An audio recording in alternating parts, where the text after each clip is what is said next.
चलिए बाबू, मैं चंदन कुमार इंसेंटिव से आप सभी को स्वागत करता हूं। आज हम लोग पढ़ेंगे हमारे क्लास 10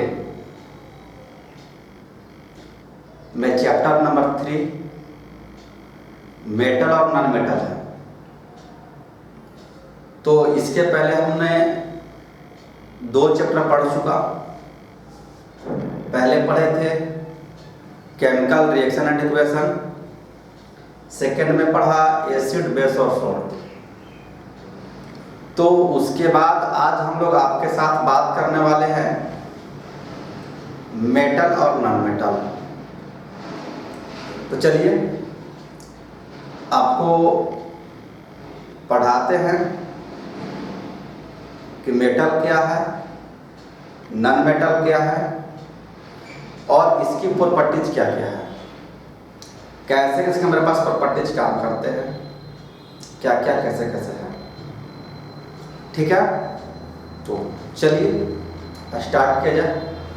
तो जो पहला हमारे पास आ रहा है वो पहले हेडिंग बना लेते हैं, मेटल और नॉन मेटल। चलो बाबू, मेरे पास चैप्टर 3 है और जो मेरे पास चैप्टर 3 है वह है मेटल एंड नॉन मेटल।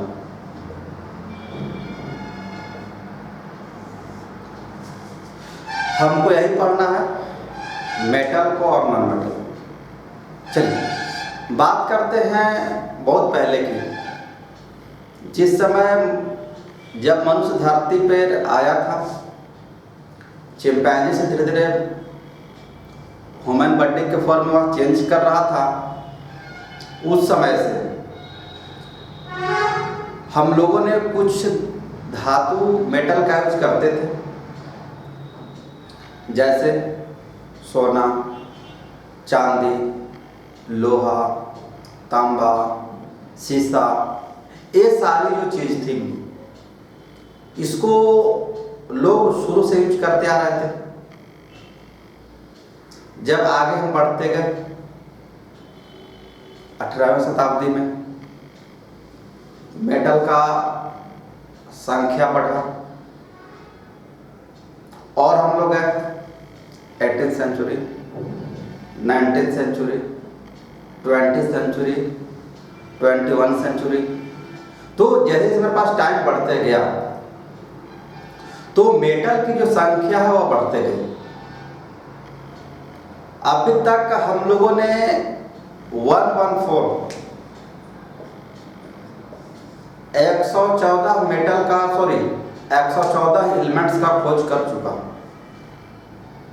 और 114 में जो है से जनरली कहने का मतलब कि 78%, यानी 80 से प्लस जो हमारे पास एलिमेंट्स हैं वह मेटल फॉर्म में होते हैं। और ये जो मेरे पास मेटल है इनकी प्रॉपर्टीज अलग अलग होती है। तो पहले हम आपको दिखा देना चाहते हैं कि मेटल हमारे पास पीरियोडिक टेबल में है तो किस टाइप से है।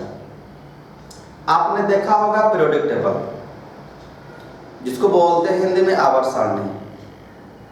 और वो जो हमारे पास पीरियोडिक टेबल है उसमें 4 ब्लॉक होता है।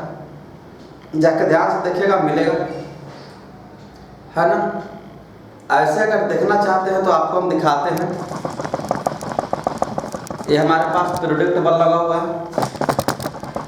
है ना। और ये जो मेरे पास पीरियोडिक टेबल है इसमें आप देख पा रहे हो, यही मेरे पास पीरियोडिक टेबल है और एलिमेंट्स का संख्या हमारे पास है कितना, 114। ठीक है, तो जो हमारे पास 114 एलिमेंट्स है उसमें 78% मेरे पास क्या है, मेटल है। आइए दिखाते हैं। ये जो मेरे पास टोटल एलिमेंट्स हमारे पास इतना ही है और इसमें जो मेरे पास है इसको हम लोग कलर 3 से डिनोट कर दिया है। देखिए मेरे पास कलर एक आपका येलो कलर है, ठीक है। एक जो मेरे पास कलर है यह आपका देख पा रहे हो ए ग्रीन है, और एक जो हमारे पास ऑरेंज है ना। तो जो मेरे पास येलो कलर का है वह मेटल है, ठीक है। जो मेटल है वो मेरे पास किस कलर में है, येलो कलर में। और जो मेरे पास ग्रीन कलर में है वो मेरे पास नॉन मेटल है। और जो मेरे पास ऑरेंज रेड टाइप का जो कलर है उसको बोलते हैं मेटल वाइट्स। मेटल वाइट्स कहने का मतलब होता है कि यह कुछ प्रॉपर्टी मेटल का रखेगा और कुछ प्रॉपर्टी मेरे पास नॉन मेटल का रखेगा। तो दोनों तरह की प्रॉपर्टी रहता है, इसी को बोलते हैं हम लोग मेटल वाइट्स। क्लियर? तो ये हमारे पास थी। अब आपको दिखाते हैं कि मेरे पास ये जो मेरे पास पीरियोडिक टेबल है, तो ये जो मेरे पास पीरियोडिक टेबल बना हुआ है 114 एलिमेंट्स को एक सिस्टमेटिक अरेंजमेंट करके बना हुआ है ना। और इसमें जो मेरे पास है ब्लॉक 4 है, S block, P block, D block और एफ ब्लॉक। जब हम इलेक्ट्रॉनिक कॉन्फ़िगरेशन पढ़ा रहे थे वहां पर हम लोग ऑर्बिटल बनाए थे। ऑर्बिट के अंदर एक डिफरेंट शेप का स्पेस होता है, उसको क्या बोलते हैं हम लोग, ऑर्बिटल। और जो मेरे पास ऑर्बिटल है वह 4 बताए थे, एस, पी, डी और एफ। एस में जो मेरे पास थे 2 इलेक्ट्रॉन, पी में जो हमारे पास थे 6 इलेक्ट्रॉन, डी में जो हमारे पास थे 10 इलेक्ट्रॉन और एफ में हमारे पास थे 14 इलेक्ट्रॉन। वैसे ही जो मेरे पास बटा हुआ है एस में जाएंगे तो ग्रुप 2 को है, 1 और 2। अगर पी में जाओगे होगा तो यहाँ पी में इलेक्ट्रॉन 6 है, तो ग्रुप भी कितना है, 6 है। और ये जो मेरे पास 6 ग्रुप कौन कौन है, 13, 14, 15, 16, 17 और 18।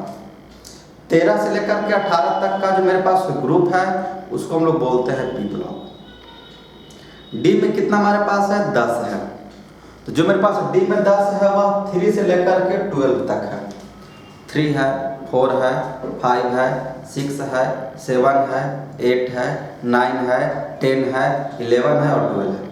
इतना सारा जो मेरे पास है इसको बोलते हैं हम लोग, इसका बोलते हैं इसको डी ब्लॉक। 2 को ग्रुप है first second S block, 6 group है 13, 14, 15, 16, 17, 18 पी ब्लॉक, 3, 4, 5, 6, 7, 8, 9, 10, 11, 12 है, इसको बोलते हैं डी ब्लॉक। और हमारे पास 14 वो और है एलिमेंट्स, इसको हम लोग बोलते हैं लैंथेनाइट सीरीज और ऑक्टेनाइट सीरीज, एक्टेनाइट सीरीज। इसके बारे में हम बात करके सिखाएंगे आपको। यानी इस पीरियोडिक टेबल माध्यम में मैं आपको दिखाया कि सबकी जो पोजीशन है वह किस टाइप से है। तो अगर हमसे पूछेगा कि मेटल का पोजीशन कहाँ कहाँ है, तो आप उनको बता सकते हो कि एस में भी मेटल है, पी में भी मेटल है और डी में भी मेटल है और एफ में भी। जितना भी मेरे पास ब्लॉक है सब ब्लॉक में है, बट एस में और डी में टोटली जो मेरे पास एलिमेंट्स है वह मेटल होता है। पी में जाओगे तो मेटल भी है, नॉन मेटल और मेटल वाइट्स तीनों है। पी में क्या है, मेटल भी है, नॉन मेटल भी है और मेटल वाइट्स भी है। एस में टोटली हमारे पास मेटल है, और ये जो मेरे पास मेटल है इसको हमने सेलेक्ट करके रखा है 2 में। किस में रखा है, 2 में। एक को बोलते हैं अल्कलीन मेटल, एक को बोलते हैं अल्कलीन अर्थ मेटल। तो जो मेरे पास ग्रुप फर्स्ट शायद देख लिया, मेरे पास पोजीशन अगर देखना चाहोगे मेटल का तो ग्रुप 1 में भी है, 2 में भी है, 3, 4, 5, 6, 7, 8, 9, 10, 11 और 12 में जाओगे तो मरकरी को छोड़कर बाकी सब मेरे पास क्या है, मेटल है। और पी में जाओगे तो मेरे पास मेटल और मेटल दोनों है, और बाकी जब एफ में जाते हैं टोटली मेटल है। ठीक है, तो इतनी सारी बात हमारे पास थी। मतलब पी ही एक ऐसा ब्लॉक है जिसमें मेरे पास मेटल भी होते हैं, नॉन मेटल और मेटल वाइट्स होते हैं। देख लिए। चलिए हम लोग आते हैं बोर्ड के पास और आपको बोर्ड से दिखाते हैं, है ना। चलो भाई देख लो अच्छे से जी। चलिए, तो आपको बोर्ड से दिखाते हैं सारी बात को, आपको प्रोटेबल दिखा सारी चीज़ को स्टेप से। अब हम लोग जब यहाँ पर आते हैं तो मेटल का डिफिनेशन देते हैं। उसके पहले की बात और आपको बता दूं कि जो मेरे पास मेटल है वह एग्जिस्ट करता है दो फॉर्म में। मेटल कितने फॉर्म में एग्जिस्ट करेगा? दो फॉर्म में। एक को बोलते हैं फ्री स्टेट, एक को बोलते हैं कंबाइन स्टेट, है ना। मेटल कितना में एग्जिस्ट करेगा? एक करेगा कंबाइन स्टेट में और एक करेगा फ्री स्टेट में। इसी को अगर बोल सकते हो तो जो फ्री स्टेट में है वह मेरे पास क्या है? Non reactive.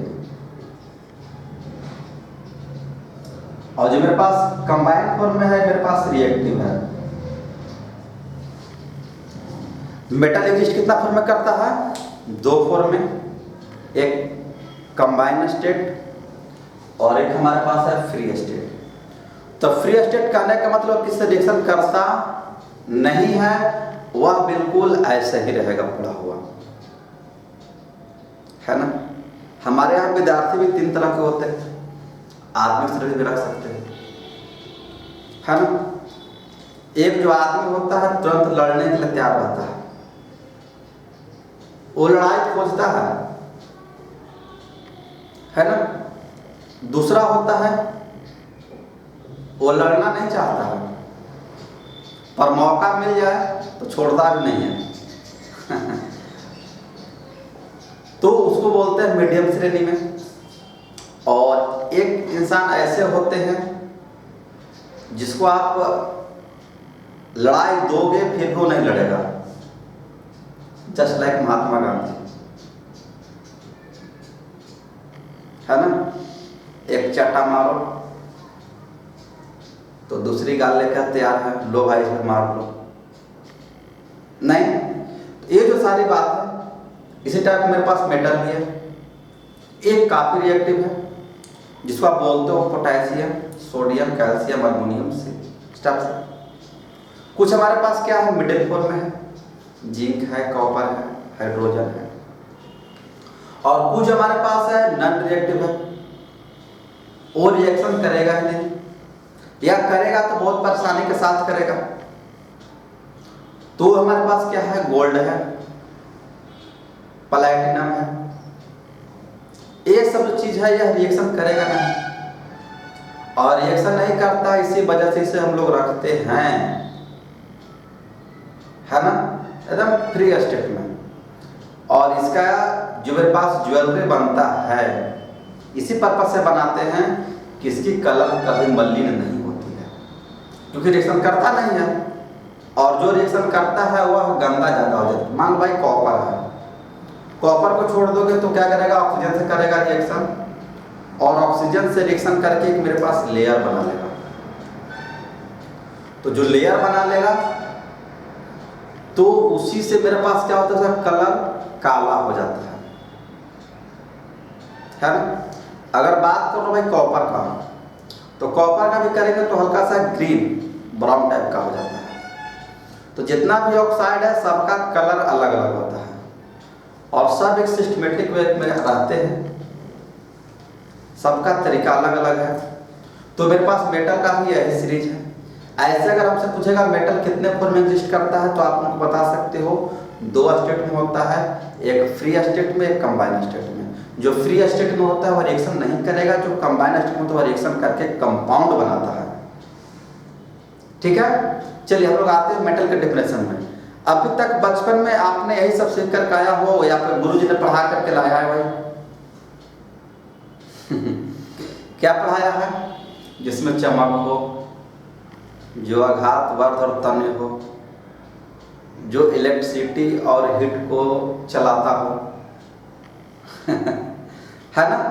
तो ये सारी गुण जिसके पास हो उसे बोलते हैं क्या हुआ? मेटल, धातु, यही ना। बट आज जो आपको एक हम नई चीज बता करके ले आएंगे डेफिनेशन, ऐसे इलेक्ट्रॉनिक कॉन्फ़िगरेशन में हम लोग बता करके ले आए हैं। जो विद्यार्थी मेरा वीडियो नहीं देख पाए इलेक्ट्रॉनिक कॉन्फ़िगरेशन का, वह सीधा हमारे इंसेंटिव पटना के चैनल पर जाइए, वहाँ मिल जाएंगे। अगर उतना आप नहीं करना चाहते हो तो यूट्यूब पर जाओ और लिख लो चंदन सर इंसेंटिव इलेक्ट्रॉनिक कॉन्फ़िगरेशन, या फिर लिख लो इलेक्ट्रॉनिक कॉन्फ़िगरेशन बाय चंदन सर इंसेंटिव। सबसे हेड में ही खुलेगा क्योंकि इंसेंटिव में सिर्फ एक ही चंदन कुमार है, बड़ा जल्दी से खुल जाएंगे यार है ना। तो आप वहाँ से देख लोगे और वहाँ पर आप बहुत अच्छे से बताए है ना कि मेरे पास मेटल कैसे होता है, नॉन मेटल कैसे होता है और मेटल वाइट कैसे होते हैं। तो एक बार फिर से हमारा बता दूं हल्का सा कि हमारे पास जो वैलेंस इलेक्ट्रॉन होता है 8 होता है ना। चल भाई दिखाते हैं। वैलेंस इलेक्ट्रॉन हमारे पास कितना है 8 है, और हमारे पास कौन कौन है भाई, तो 1 है, 2 है, 3 है, 4 है, 5 है, 6 है, 7 है, 8 है। कहने का मतलब कि हमारे पास 8 से ज्यादा वैलेंस इलेक्ट्रॉन हो ही नहीं सकता है। क्लियर। तो जो मेरे पास 8 इलेक्ट्रॉन है जो आउटर में, उसको बोलते हैं वैलेंस इलेक्ट्रॉन। तो जो मेरे पास 8 हो गया उसको बोलते हैं कि मेरे पास ऑक्टेट कंप्लीट कर लिया। और जो मेरे पास ऑक्टेट कंप्लीट कर लेता है, क्लियर, जो ऑक्टेट कंप्लीट कर लेता है वो हमारे पास हो जाता है फ्री, और रिएक्शन नहीं करेगा। और आउटर में 8 रखने वाले हमारे पास एलिमेंट्स हैं, और हमारे पास क्या है, हीलियम है, नियोन है, आर्गन है, क्रिप्टन है, जेनन है और रेडॉन, सॉरी आर्यन होता है ना। ये जो मेरे पास 6 एलिमेंट्स ऐसे हैं जो ऑलरेडी मेरे पास ऑक्टेट कंप्लीट रहता है, but free state inert gas होने के लिए हमारे पास 2 कंडीशन है, एक डुप्लेट का और एक ऑक्टेट का। डुप्लेट मतलब 2 इलेक्ट्रॉन से स्टेबल हो जाता है, और ऑक्टेट मतलब 8 इलेक्ट्रॉन से स्टेबल होता है ना। डुप्लेट में कितना से होता है 2 से, और ऑक्टेट में कितना से होता है 8 से। तो डुप्लेट कहने का मतलब कि 2 से 1 होगा, और ये जो मेरे पास बाकी है 8 से होंगे। आपको याद रखना होगा कि हीलियम हमारे पास ऐसा एलिमेंट है जो ऑक्टेट कंप्लीट नहीं करता है, यह डुप्लेट से स्टेबल हो जाता है। क्यों ऐसा होता है भाई, तो इसलिए ऐसा होता है क्योंकि इसकी साइज क्या है, छोटा है, और साइज छोटा होने की वजह से ये ऑक्टेट पूरा नहीं करता है, डुप्लेट पूरा करता है। 2 इलेक्ट्रॉन से बैलेंस हो जाएंगे। क्लियर। तो हमारे पास बात थी। अब हम करते क्या है भाई, इसको आगे बढ़ाते हैं, 8 वाली बात हो गई। अब हमारे पास क्या होता है कि इसको हम 2 सेक्शन में बांट देते हैं। 1 2 3 को अलग रखते हैं और 5 6 7 को अलग रखते हैं। तो वैसे एलिमेंट जिसके आउटर में 1 2 3 हो इसको बोलते हो मेटल, है ना। और वैसे एलिमेंट जिसके आउटर में 5 6 7 हो उसे बोलते हो नॉन मेटल। यानी कहने का मतलब मेरे पास जो यह आ रहा है 2 फॉर्म में आ रहा है, एक 1 2 3 में आ रहा है जिसको बोलते हो मेटल, और एक आ रहा है 5 6 7 में, इसको बोलते हो नॉन मेटल। और एक हमारे पास बीच में आ रहा है 4, तो जो मेरे पास 4 आ रहा है इसको बोलते हो आप मेटल वाइट। क्या बोलते हो आप, मेटल वाइट। मेटल वाइट कहने का मतलब कि ना तो वह मेटल है ना ही नॉन मेटल है ना। तो दोनों का जो गुण फ्लो कर जाए, तो मेटल आप बता सकते हो कि 2 elements which have 1 2 3 electron in its outermost shell is known as metal. 2 elements which have 5 6 7 electron in outermost cell is known as non-metal. Those elements which have 4 electron in its outer orbit is known as metal bands. There are 3 sections of the group of elements: metal, non-metal, metal bands. Besides this, we have another section. This is known as inert gas. और inert gas is a helium, neon, krypton, argon, xenon or radon. They have 8 electrons, so they complete their octet and become stable and exist in free state in nature. But metal and non-metal do not complete octet, so they react each other. Due to their reactivity, they do not exist in combined state. If they want to exist in combined state, they should be exist or gain a 8 electron in its outer orbits. If there is a metal, they do not gain the electron, they lost the electron, 1 to 3 electron in its outer shell, they lost their electron and complete their octet. Metal do not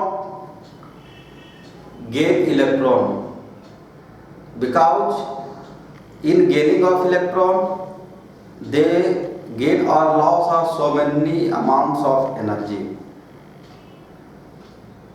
Due to large amounts of energy, they do not gain the electron. Okay? Non-metal gain the electron because it has 5, 6, 7 electrons in its outer orbit.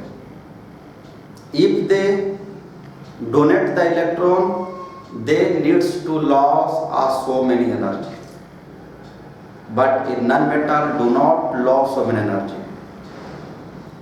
Due to this condition, they gain the electron. They maximum gain the electron 1 to 3. If they have 5 electrons in outer shell orbit, then it gives 3 electrons.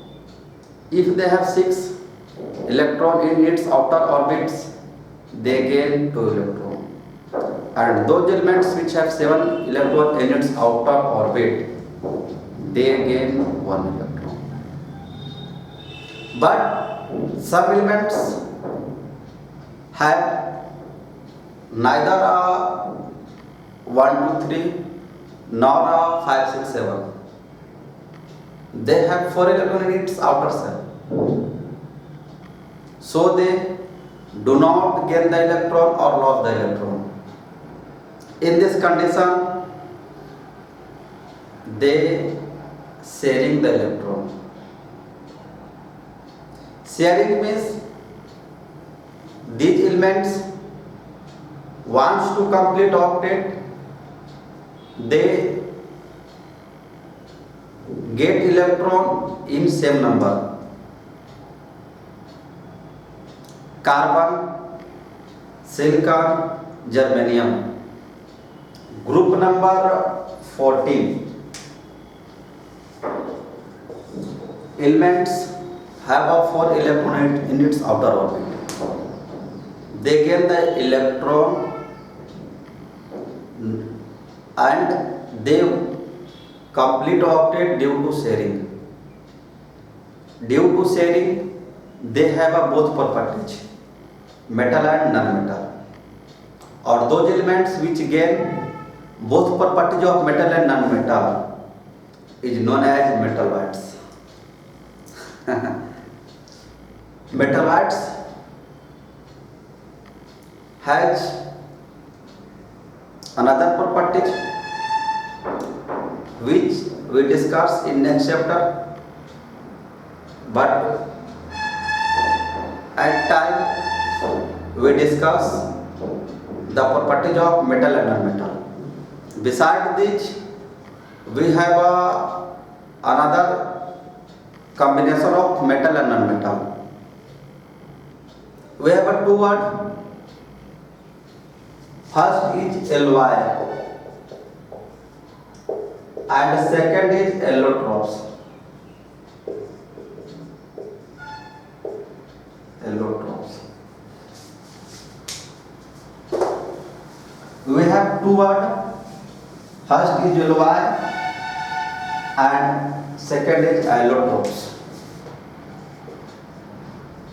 Villi and allotropes.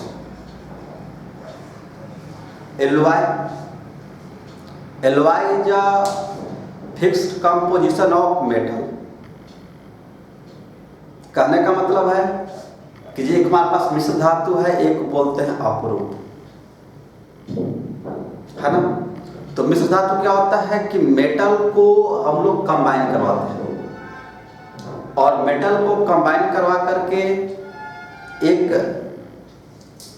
Metal तैयार करते हैं, उसी को बोलते हैं alloy. जैसे brass हो गया, है ना। तो ये जो हमारे पास एक स्टेनलेस स्टील है, तो जब मेटल को आपस में मिला करके जो हम लोग एक एलॉय तैयार कर रहे हैं, उसकी जो प्रॉपर्टीज होती है मेटल से कहीं ना कहीं हाई हो जाती है।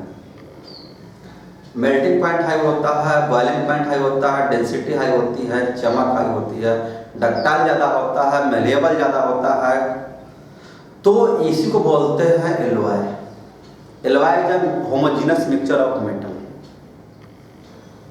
इसको बनाने के लिए हमें करना क्या होता है, एक सिस्टमेटिक वे में मिलाना पड़ता है ना। इसके पहले आपको हमने एक इंग्लिश पेपर, सॉरी अभी जो हमने बात की आपके साथ सारी चीज़ को इंग्लिश में रखा खैर कोई बात नहीं, आपको हिंदी से इसमें समझा देते हैं। तो ये सारी बात थी हमारे पास। और एक हमारे पास एलोट्रॉप्स है। एलोट्रॉप्स होता क्या है कि मेरे पास मेटल एक ही है, एलिमेंट्स एक ही है, बट वह कंबाइन करता है डिफरेंट डिफरेंट फॉर्म में, है ना। क्या है, एलिमेंट्स एक ही है बट वह कंबाइन करता है डिफरेंट डिफरेंट फॉर्म में, और डिफरेंट डिफरेंट फॉर्म में कंबाइन करने की वजह से उससे हम लोग बोलते हैं एलोट्रॉप्स। और एलोट्रॉप्स जो प्रॉपर्टीज होती है अपने ओरिजिनल एलिमेंट्स के अकॉर्डिंग डिफरेंट होती है, ठीक है। चलिए हम सारी बात आपस तक खत्म करके लेके चलेंगे। तो मेरे पास मेटल वाई है कि जिसका आउटर में 3 इलेक्ट्रॉन हो जाए मेटल है, नॉन मेटल वाई जिसका आउटर में 5 6 7 हो जाए, मेटल वाई जिसका आउटर में 4 हो जाए। मेरे पास और सारी बातें सब करेंगे। एक हमारे पास है वो मेटल वाइट, जिसको बोलते हैं उपधातु। यह करता क्या है, मेटल और नॉन मेटल दोनों का गुण फ्लो करता है। क्लियर। तो चलिए आपको एक हम प्रॉपर्टीज दिखाते हैं और प्रॉपर्टीज की बात कर लेते हैं। मेरे पास प्रॉपर्टीज 2 होता है, एक होता है फिजिकल प्रॉपर्टीज, एक होता है केमिकल प्रॉपर्टीज। प्रॉपर्टीज कितना होता है, 2 होता है।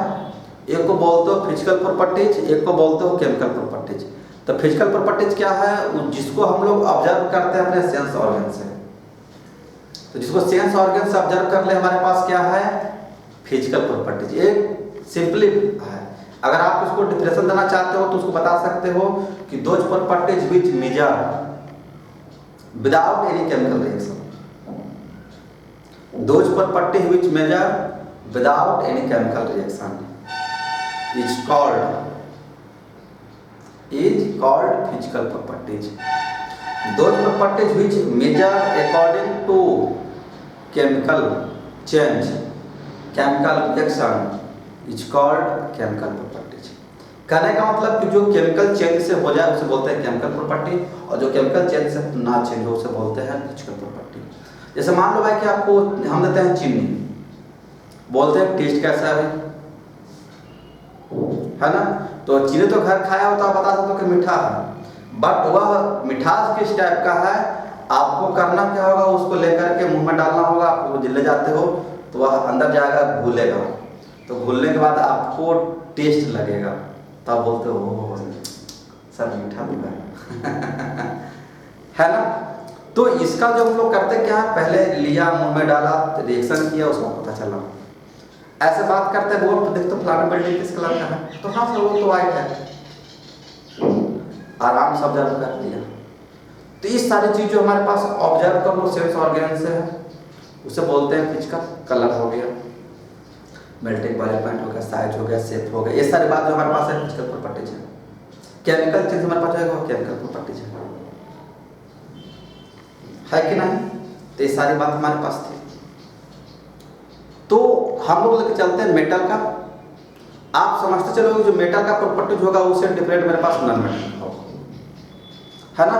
तो पहले हम लोग दिखाते हैं वो हार्ड, है ना। मेटल जो मेरे पास जनरली क्या होते हैं, हार्ड होते हैं, ठीक है। क्या होगा, हार्ड होगा। बट एक हमारे पास ऐसा मेटल है जिसको बोलते हैं मरकरी Hg, वह करता क्या है, हार्ड नहीं होता है।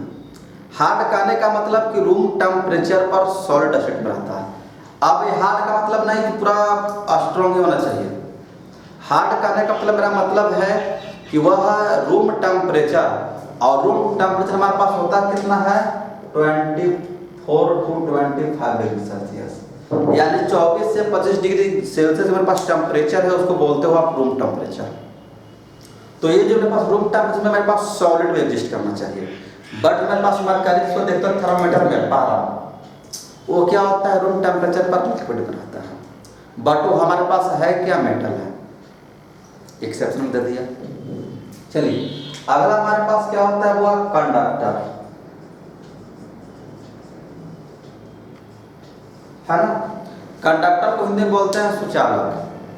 सुचालक हमारे पास एक हीट का होता है, एक इलेक्ट्रिसिटी का होता है। जो हीट को चलाता है हीट का कंडक्टर है, जो इलेक्ट्रिसिटी को चलाएगा वह इलेक्ट्रिसिटी का कंडक्टर है। तो जो मेरे पास मेटल है वह हीट का और इलेक्ट्रिसिटी दोनों का कंडक्टर होता है। तो इलेक्ट्रिसिटी का कंडक्टर होने की वजह से इसका यूज हम करते हैं तार बनाने में, और हीट का कंडक्टर होने की वजह से इसको हम लोग यूज करते हैं बर्तन बनाने में, ठीक है। अब हम लोग बात कर ले भाई कि जो हीट का जो मेरे पास और इलेक्ट्रिसिटी का जो कंडक्टर है उसमें कुछ कुछ एलिमेंट्स ज़्यादा है। जैसे बात कर लो, सोना है, चांदी है, तांबा है। ये जो मेरे पास मेटल है इलेक्ट्रिसिटी को बहुत स्पीड में फ्लो करवाता है, इसी कारण इसको यूज हम करते हैं तार बनाने में। बट हम लोग सोना और चांदी का तार नहीं बनाते हैं है ना। क्यों नहीं बनाते हो भाई, तो सोना और चांदी को हम इसलिए नहीं बनाते हैं क्योंकि सोना और चांदी हमारे पास है प्रेशियस मेटल, बहुत महंगा है ना, और महंगा है इसीलिए इसे चोरी की संभावनाएं ज़्यादा हो जाती है। लोग क्या बोलेगा, हमको इलेक्ट्रिसिटी नहीं, हमको सोना चाहिए इसीलिए हम लोग करते क्या है, महंगा होने के कारण से बना भी नहीं सकते हैं, और बना भी सकते हैं तो हमारे यहाँ के लोग रह नहीं देंगे, इसलिए करते क्या है, वो हम लोग अल्युमिनियम का और कॉपर का बनाते हैं। जो मेरे पास अल्युमिनियम और कॉपर है उससे थोड़ा कम कंडक्ट करता है, ठीक है। अगर हमसे पूछेगा कि सबसे बेस्ट कंडक्टर कौन है तो आप बता सकते हो सिल्वर और गोल्ड, उसके बाद आपका कॉपर है, अल्युमिनियम है, और सारे हैं, बट हम लोग कॉपर अल्युमिनियम का ही ज़्यादा यूज करते हैं तार बनाने में, ठीक है। चलिए हीट का हम लोग यूज करते हैं बर्तन बनाने में, है ना। तो बर्तन में हमारे पास क्या होता है, हीट का फ्लो होना चाहिए तब तो खाना बनेगा, तो सर हम क्या यूज करते हैं, मेटल यूज करते हैं, ठीक है। चलिए अगला हमारे पास क्या है भाई, मेल्टिंग और boiling point, MP and BP. MP BP मतलब एक होता है मेल्टिंग पॉइंट, एक होता है बॉइलिंग पॉइंट। मेटल जब मेरे पास मेल्टिंग और बॉइलिंग पॉइंट दोनों हाई होता है, ठीक है। अब हमारे पास है डेंसिटी, तो जब मेल्टिंग और बॉइलिंग पॉइंट हाई है तो डेंसिटी भी क्या होगा, हाई होगा, ठीक है। चलिए आगे अगर बात कर लो भाई डक्टाइल एंड मैलिएबल, दोनों किस तरह होते हैं। तो डक्टाइल में क्या होता है, उसको बोलते हैं आघातवर्ध और तंग। आघातवर्ध कहने का मतलब क्या होता है, आघातवर्ध कहने का मतलब क्या होता है कि जब उसको हथौड़े से वार किया जाए तो वह करता क्या है, एक फ्लैट चादर बन जाता है, ठीक है। और मैलिएबल क्या होता है, खींचते जाओ खींचते जाओ। तो सबसे ज़्यादा मेरे पास मैलिएबल है वो मेरे पास गोल्ड है, और इसकी मेलेबिलिटी कितना हमारे पास है, तो 1 ग्राम सोना को 2 किलोमीटर लंबा तार बनाया जा सकता है। यानी कि वह इतना मेलेबल और डक्टाइल है कि उससे 1 ग्राम को आप 2 किलोमीटर तक उसको आराम से बढ़ा सकते हो। आपको अगर लगता है कुछ पॉइंट्स नोट्स करना है तो आप नोट्स कर लोगे, क्योंकि इसमें हमें लिखवाने की कोई जरूरत नहीं है, ना बोर्ड पे हम जाने की जरूरत है, सिर्फ बोलते चले जाते हैं, आपको जरूरत पड़े आप लिख लोगे। ठीक है, मेरे पास मेलिएबल हो गया और मेरे पास डक्टाइल हो गया। तो सबसे ज्यादा मेरे पास क्या है, गोल्ड है, मेलिएबल, डक्टाइल। अब हमारे पास क्या होता है, सोनोरस। सोनोरस करना होता है जब मेटल को, आपका स्कूल में घंटी है, यानी जब किसी चीज को उसको हम लोग इस टाइप से करते हैं, क्लिक करेंगे उसको, तो क्या करेगा, वो एक प्रकार का साउंड निकालता है। और जितना मेरे पास मेटल है सबके साउंड क्या है, अलग अलग है। तो जितना मेरे पास मेटल है अगर सबको हिट करेंगे, सॉरी सबको जब बीट करेंगे तो जो उसमें से साउंड निकलेगा और सबकी क्या होगी, अलग अलग होगी, किसी का ज़्यादा, किसी का कम, किसी का मीडियम। ठीक है, तो ये सारी बात हमारे पास थी। तो ये सारी जो मेरे पास प्रॉपर्टीज है इसको बोलते हैं फिजिकल प्रॉपर्टीज। और इसको आप रखते कहाँ हो भाई, तो इसको आप रखते हो फिजिकल प्रॉपर्टीज ऑफ मेटल में। अभी हमने जो आपके साथ बात किया इसके ओपोजिट जाओ, है ना। कंडक्टर तो कंडक्टर नहीं होगा, मेल्टिंग बॉइलिंग पॉइंट हाई है तो लो होगा, सॉलिड है तो सॉलिड नहीं करेगा, लिक्विड गैस में करेगा। तो जब उसको ओपोजिट में चले जाओ तो जो जो बात आएगी उसी को बोलते हैं नॉन मेटल। तो मेटल का जो प्रॉपर्टीज होता है नॉन मेटल से अपोजिट होता है। तो मेटल का बता दिया, तो नॉन मेटल आपको अपने आप समझ में आएगा। बट एक हमारे पास नॉन मेटल है ग्रेफाइट, जो है क्या, वो गुड कंडक्टर है, याद रखिएगा। एक हमारे पास मेटल है जो हार्ड होना चाहिए, बस हार्ड होता नहीं है, रूम टेम्परेचर पर लिक्विड स्टेट में होता है। और एक हमारे पास और एक्सेप्शन में है ग्रेफाइट। ग्रेफाइट हमारे पास नॉन मेटल में, नॉन मेटल का मेरे पास क्या है कंडीशन, उसका बैड कंडक्टर है हीट इलेक्ट्रिसिटी का, मतलब हीट का इलेक्ट्रिसिटी का मेरे पास बैड कंडक्टर है। बट जो ग्रेफाइट है वो मेरे पास क्या है, गुड कंडक्टर है ना। तो ये मेरे पास एक्सेप्शन केस में था। तो खैर आपको चिंता करने की बात नहीं है। हाँ, यहाँ से जब हम आगे चलेंगे तो हम लोग चलेंगे केमिकल प्रॉपर्टीज में, और केमिकल में मेरे पास रिएक्शन है।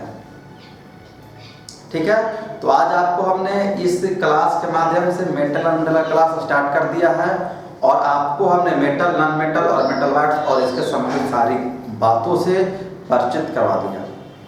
अब इसके बाद जो हम आएंगे वह एक नए टॉपिक के साथ आएंगे, उसमें हमारे पास बहुत सारे रिएक्शन भी होंगे। हाँ, एक बात और, एक हमारे पास रिएक्टिविटी सीरीज पढ़ना है इसमें, और रिएक्टिविटी सीरीज आपको पढ़ा करके लाए पिछले क्लास में एसिड बेस और सॉल्ट में। ये करना क्या है, मेटल को अरेंज कर लो उसके रिएक्टिविटी के अकॉर्डिंग, असेंडिंग ऑर्डर में या फिर डिसेंडिंग ऑर्डर में। तो जब असेंडिंग ऑर्डर में, डिसेंडिंग ऑर्डर जब उसको अरेंज कर लो तो एक सीरीज ऑब्टेन हो जाता है, उसको बोलते हैं रिएक्टिविटी सीरीज। इसमें मेरे पास पोटेशियम है, सोडियम है ना, कैल्शियम है, अल्मोनियम है, मैग्नीशियम है, ये सारी बात इसको अरेंज करते हैं। तो इसी को बोलते हैं रिएक्टिविटी सीरीज। आपको पढ़ा करके लिया है, इसको दोबारा नहीं पढ़ाएंगे।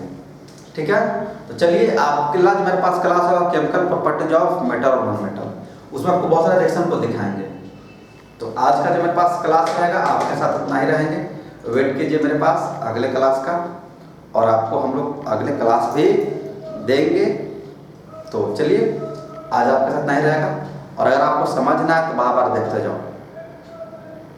ठीक है, चलो बाबू, ठीक है, पढ़ते रहो, और हमारे इंसेंटिव पटना यूट्यूब चैनल को लगातार लाइक, सब्सक्राइब और कमेंट करते रहें। ठीक है, चलिए बाबू, ठीक है, थैंक्स।